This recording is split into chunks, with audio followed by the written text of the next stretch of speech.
Hello my dear student, my name is Shaista Parveen and you are watching the SS classes. In this video we will learn about chapter number 4 in chemistry, which is the atomic structure, class 7 ICSE. So before that I am going to start the chapter, I tell you that if you are new to my channel, do subscribe my channel and also press the bell icon so that you can update it about my upcoming videos. So let us start the topics without wasting any time.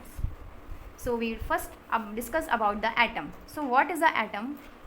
So atom को discuss करने से पहले आपको पता होना चाहिए कि matter क्या होता है. तो मैटर को तो आप लोग शुरुआत से पढ़ते आ रहे हो ना. मैटर आप लोगों ने क्लास 4 में पढ़ा था, क्लास 5 में पढ़ा था एंड क्लास 6 में भी 7, 8. ये 7 वाला जो चैप्टर है हम लोग का, मतलब 7 क्लास में भी आप लोगों ने मैटर को डिस्कस किया. तो मैटर क्या होता है?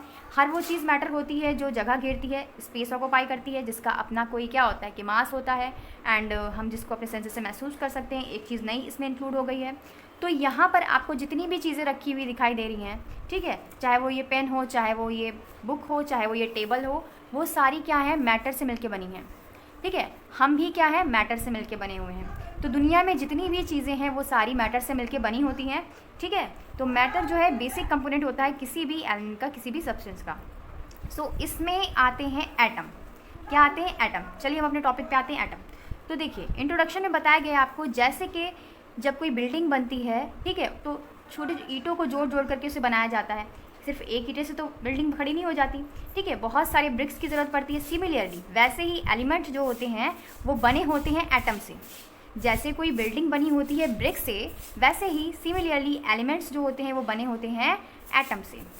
If same kind of atom join together, अगर हम सेम काइंड ऑफ एटम मतलब अगर हम एक जैसे एटम को आपस में मिलाएंगे तो उसे हम बोलेंगे होमो एटॉमिक सब्सटेंस. जो उससे सब्सटेंस बनेगा उसे हम बोलेंगे होमो एटॉमिक सब्सटेंस. जैसे ऑक्सीजन, ऑक्सीजन की बात करते हैं हम. ठीक है, सो ऑक्सीजन में सबको पता है, देखिए ऑक्सीजन जो होते हैं उसमें 2 मॉलिक्यूल्स होते हैं. किसके? ऑक्सीजन के. ठीक है, 2 मॉलिक्यूल किसके होते हैं? ऑक्सीजन के 2 मॉलिक्यूल होते हैं. ठीक है, तो यहाँ पर सिर्फ और सिर्फ ऑक्सीजन जो है ऑक्सीजन के मॉलिक्यूल से ही मिलके बना है. नाइट्रोजन जो है वो उसमें N2 मॉलिक्यूल होते हैं, नाइट्रोजन के 2 मॉलिक्यूल होते हैं, वो सिर्फ नाइट्रोजन से ही मिलके बना है. तो जब हम डिफरेंट एटम को आपस में ज्वाइन करेंगे तो उसे हम बोलते हैं हेटेरो एटॉमिक सब्सटेंस. जैसे कि वाटर. अब वाटर का फॉर्मूला क्या होता है? H2O होता है. तो H2O में क्या है? हाइड्रोजन के 2 मॉलिक्यूल हैं और एक मॉलिक्यूल किसका है? ऑक्सीजन का है.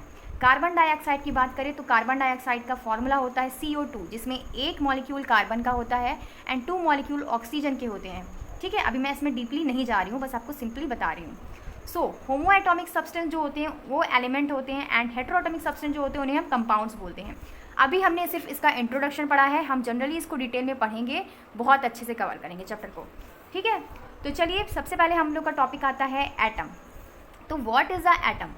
An atom is the smallest particle of element that takes a part in chemical reaction. Atom जो होता है वो इतना छोटा, बहुत ही ज़्यादा स्मॉलेस्ट पार्टिकल्स होता है किसी भी एलिमेंट का जो किसी भी केमिकल रिएक्शन में भाग लेता है या पार्ट लेता है. सो एक इंडियन फिलोसफर थे. ठीक है, एक इंडियन फिलोसफर थे, उनका नाम कनाट था. उन्होंने बताया, उन्होंने सबसे पहले प्रपोज किया कि मैटर जो होता है, इसकी बात हमने अभी बताई कि मैटर से पूरी दुनिया बनी हुई है. तो मैटर, वो मैटर जो है और भी छोटे पार्टिकल से मिलके बना होता है, जिसे हम बोलते हैं परमाणु. क्या बोलते हैं बच्चों? परमाणु. उसके बाद जॉन डाल्टन है. ठीक है, जॉन डाल्टन जो थे वो इंग्लिश फिलोसफर थे. उन्होंने बताया कि इस कॉल्ड दैट पार्टिकल्स, वो जो पार्टिकल से मिलके बना होता है उसको हम बोलते हैं एटम्स. जिस भी पार्टिकल से मिलके बना होता है मैटर उसे हम बोलते हैं एटम्स. सो वर्ड एटम का मीन होता है इनविजिबल. मतलब क्या होता है? इनविजिबल, जिसे हम लोग देख ना सकें, invisible. So inside the atom. ठीक है, तो किसी ने बताया आकर कि जॉन डाल्टन ने ये बात बताई, इन्होंने बहुत क्लियरली और डिटेल में बताया कि जो एटम होते हैं, ठीक है, वो इनविजिबल होते हैं. इतनी बात समझ में आ गई. और ये क्या होते हैं? ये स्मॉलेस्ट पार्टिकल होती है, टाइनी पार्टिकल्स, बहुत छोटे पार्टिकल्स होते हैं जिनको अपनी हम लोग नेक्ड आई से नहीं देख सकते हैं. ठीक है, सो उससे पहले हम लोग एटम के बारे में कुछ और देख लेते हैं. देखिए एटम के बारे में कुछ और चीज़ें भी पढ़ लेते हैं, उसके बाद हम लोग नेक्स्ट पे आते हैं. सो सबसे पहली बात हमने क्या कही थी कि एटम जो स्मॉलेस्ट यूनिट होता है मैटर का. और वर्ड एटम आपको पता है कहाँ से आया है, ओरिजिनेट कहाँ से हुआ है? ये ग्रीक वर्ड से ओरिजिनेट हुआ है जिसका मतलब होता है एटमॉस. क्या मीन्स होता है इसका? एटमॉस. एटमॉस को हम लोग बोलते हैं as a means of not टॉमॉस, मतलब जिसको हम लोग कट नहीं कर सकते, जिसको हम लोग और छोटा नहीं कर सकते, ठीक है, ये मीन्स होता है एटमॉस का। सो एटम्स को हम लोग कंसीडर कर सकते हैं as a tiny particle which is invisible, क्योंकि इनविजिबल होता है, जिसको हम लोग देख ही नहीं सकते। सो एटम को जो होता है उसको हम लोग स्मॉल पार्टिकल में एलिमेंट बोल सकते हैं, जो एग्जिबिट करता है काफ़ी ज़्यादा प्रॉपर्टीज़ को, जो कि इंडिपेंडेंट एग्जिस्ट नहीं हो सकता है, मतलब अकेले नहीं रह सकता, स्वतंत्रता से नहीं रह सकता है। सो अगर हम लोग बात करें इसके स्ट्रक्चर की, नाउ अब हम लोग यहाँ पर आते हैं, ठीक है। सो जॉन डॉल्टन ने ये बताया कि इनसाइड द एटम, एटम के अंदर जो होते हैं, अब ये तो पता चल गया कि मैटर जो होते हैं वो बहुत छोटे छोटे टाइनी पार्टिकल से मिलकर बने होते हैं, जिन्हें हम एटम्स बोलते हैं। सबसे सही जो है जॉन डॉल्टन ने बताया था। उसके बाद इन्होंने बताया कि इनसाइड द एटम, एटम के अंदर जो होते हैं वैरायटी ऑफ टीनट पार्टिकल्स पाए जाते हैं, जिसे हम लोग सब एटॉमिक पार्टिकल्स बोलते हैं। मतलब जो एटम है उसके अंदर भी कुछ पाया जा रहा है, कुछ और भी उसके अंदर पाया जा रहा है, जिसे हम लोग क्या बोल रहे हैं, सब एटॉमिक पार्टिकल्स। इतनी बात समझ में आ गई आप लोग को। सो अब हम लोग बात करते हैं structure of atom. So atoms में क्या क्या होता है ये हम लोग बात करते हैं। सो एटम जो होता है वो एग्जिस्ट नहीं हो सकता इंडिपेंडेंटली, ये भी हमने बता दिया आपको, और ये आपस में कंबाइन होकर के मिलके बने होते हैं, तभी ये स्टेबलाइज हो पाते हैं, ठीक है। सो कोई भी जो होता है एटम जो होता है वो सेम काइंड ऑफ मैटर से मिलके बना हो सकता है और डिफरेंट काइंड ऑफ मॉलिक्यूल से भी मिलके बना हो सकता है। यहाँ पर आपको दिखाई दे रहा है ball and stick diagram show 3 dimensional arrangement of atom in a molecule. So one kind of atoms, another kind of atoms and join to between atoms. तो यहाँ पर आपको जो स्टिक जैसा स्ट्रक्चर दिखाई दे रहा है वो आपको बताने का सिर्फ इतना मतलब है कि जो एटम है वो काफ़ी और भी चीज़ों से मिलके बना हुआ है, ठीक है। सो अब हम लोग देखते हैं कि एटम्स में और अंदर क्या पाया जाता है, क्या क्या चीज़ें हम लोग फाउंड कर सकते हैं। सो एटम्स जो होता है बिल्डिंग ब्लॉक होता है मैटर का, ठीक है। Inside the atoms there were present variety of even tinier particles which is called the subatomic particles. तो एटम के अंदर बहुत छोटे छोटे सब एटॉमिक पार्टिकल्स प्रेजेंट होते हैं, जिनका नाम क्या रखा गया पता है आपको, इनको नाम दिया गया प्रोटॉन, न्यूट्रॉन एंड इलेक्ट्रॉन। मतलब अब जो एटम के अंदर प्रेजेंट हैं सब एटॉमिक पार्टिकल्स, उनको नाम दे दिया गया। क्या नाम दे दिया गया बच्चों, प्रोटॉन्स, न्यूट्रॉन्स एंड इलेक्ट्रॉन। अभी तक बताया जा रहा था कि एटम जो है वो छोटा पार्टिकल्स है, उसके बाद बताया गया कि एटम्स के अंदर भी कुछ प्रेजेंट होता है, उसमें भी कुछ प्रेजेंट होते हैं, कौन सब एटॉमिक पार्टिकल्स प्रेजेंट होते हैं, that is proton, neutron and electron. इतनी बात क्लियर हो गई। अब देखिए जो एटम का सेंट्रल पार्ट होता है उसको हम लोग बोलते हैं न्यूक्लियस। क्या बोलते हैं, न्यूक्लियस।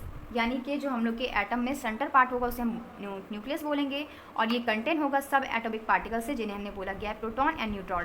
प्रोटॉन और न्यूट्रॉन न्यूक्लियस में प्रेजेंट होते हैं एटम की। इलेक्ट्रॉन जो होता है वो उस न्यूक्लियस के आउटसाइड प्रेजेंट होता है लेयर में, जो कि क्या करता रहता है, चारों ओर चक्कर लगाता रहता है, घूमता रहता है।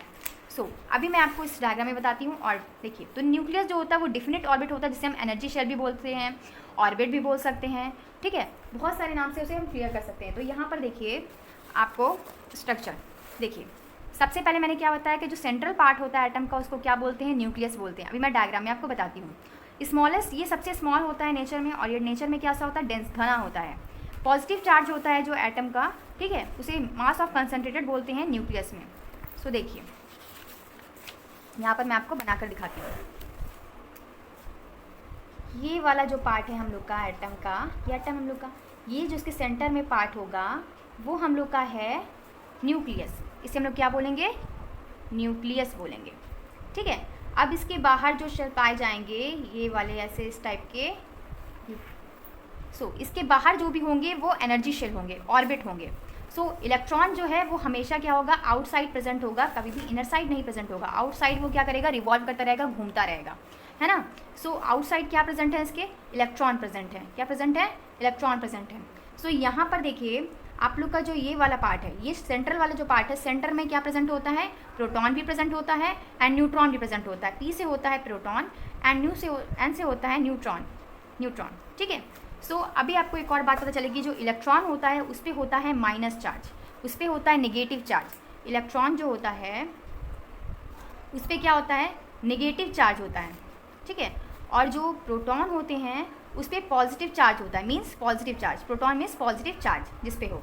न्यूट्रॉन जो होते हैं उस पर कोई चार्ज नहीं होता, नो चार्ज, कोई चार्ज नहीं होता, ना तो प्लस का होता है ना तो माइनस का, इसलिए हम लोग इसको न्यूट्रल भी बोल सकते हैं। क्या बोल सकते हैं, न्यूट्रल। बच्चों ये सारी चीज़ें आप लोग नोट कर लीजिएगा कॉपी में, ठीक है। एटम की अगर हम लोग बात करें तो एटम के में क्या प्रेजेंट होता है, न्यूक्लियस प्रेजेंट होता है, और न्यूक्लियस में क्या प्रेजेंट होता है, प्रोटॉन प्लस न्यूट्रॉन प्रेजेंट होता है। इलेक्ट्रॉन क्या होते हैं, इलेक्ट्रॉन उसके चारों ओर चक्कर लगाते रहते हैं, घूमते रहते हैं, ठीक है। अब इलेक्ट्रॉन जो होता है उस पर कौन सा चार्ज होता है बेटा, निगेटिव चार्ज होता है। प्रोटॉन पे पॉजिटिव चार्ज होता है, न्यूट्रॉन पे कोई चार्ज नहीं होता, नो चार्ज होता है, इसलिए इसे हम बोलते हैं न्यूट्रल। क्या बोलते हैं, न्यूट्रल। इतनी बात समझ में आ गई, ओके। तो अब देखिए इसमें यहाँ पर जो डायग्राम दिया है उसमें भी आपको यही समझाने की कोशिश की गई है किस तरीके से हम लोग एक टिपिकल हाइपोथेटिकल स्ट्रक्चर को देख सकते हैं। तो यहाँ पर जो है बहुत ही ज़्यादा टिपिकल स्ट्रक्चर बनाया गया है। सो यहाँ पर देखिए इलेक्ट्रॉन क्या है, चारों ओर मूव कर रहे हैं, ये इसका न्यूक्लियस है जो कि काफ़ी ज़्यादा डेंस है, जो कि बताया गया था। न्यूक्लियस में अंदर क्या प्रेजेंट होंगे, प्रोटॉन प्रेजेंट होंगे एंड न्यूट्रॉन प्रेजेंट होंगे, ठीक है। सो अब हम लोग देखते हैं, बात करते हैं एटॉमिक नंबर की। एटॉमिक नंबर क्या होता है, तो देखिए एटॉमिक नंबर जो होता है, प्रोटॉन्स जो जितने प्रेजेंट होते हैं न्यूक्लियस में एटम के, उन्हें हम बोलते हैं एटॉमिक नंबर। इसे हम रिप्रेजेंट करते हैं Z से। एटॉमिक नंबर को हम लोग रिप्रेजेंट करते हैं Z से, ठीक है। एटॉमिक नंबर इक्वल टू होता है number of proton, but number of proton equal to होता है नंबर ऑफ इलेक्ट्रॉन। सो हमें एक बात रिमेंबर कर लेनी है कि एटॉमिक नंबर जो होता है can not be number of electron. Atomic number में इलेक्ट्रॉन्स नहीं आते हैं, ठीक है, इलेक्ट्रॉन इसमें नहीं आते हैं। Since the number of electron change during the chemical reaction, क्योंकि जो भी जितने भी केमिकल रिएक्शन होते हैं उनके दौरान जो इलेक्ट्रॉन की संख्या होती है वो चेंज होती रहती है। एटम्स जो होते हैं वो इलेक्ट्रिसिटी न्यूट्रल, बिकॉज इलेक्ट्रिसिटी जो होती है उसकी न्यूट्रल होती है क्योंकि नंबर ऑफ प्रोटॉन्स जो होते हैं वो इक्वल होते हैं नंबर ऑफ इलेक्ट्रॉन के। एज अ रिजल्ट में क्या होता है कि टोटल पॉजिटिव चार्ज जो होते हैं वो इक्वल हो जाते हैं निगेटिव चार्ज के। आपको मैं यहाँ तक पढ़ा रही हूँ बस एटॉमिक नंबर तक। तो एटॉमिक नंबर जो होते हैं, मास होता है प्रोटॉन का, ठीक है, मास ऑफ प्रोटॉन इसे बोलते हैं, नंबर ऑफ प्रोटॉन इसे बोलते हैं, जो प्रेजेंट होता है न्यूक्लियस में, ठीक है। इतनी बात समझ में आ गई। अगर एटॉमिक नंबर की हम लोग बात करेंगे तो किसकी बात हो रही है, इसका मतलब number of proton which is present in the nucleus of the atom. इतनी बात समझ में आ गई। तो आज के लिए इतना ही रखते हैं, वीडियो बहुत ज़्यादा लंबा हो जाएगा तो आपको समझ में नहीं आएगा। तो इसका जो नेक्स्ट टॉपिक है वो मैं मास ऑफ नंबर या अरेंजमेंट ऑफ सब एटॉमिक पार्टिकल्स, उसको हम लोग नेक्स्ट वीडियो में नेक्स्ट पार्ट में डिस्कस करेंगे। तो आपको मेरी वीडियो थोड़ी सी भी अच्छी लगी होगी तो इस वक्त अपने फ्रेंड के साथ ज़रूर शेयर कीजिएगा और लाइक कीजिएगा मेरे चैनल को और सब्सक्राइब कीजिएगा। Thank you, keep watching.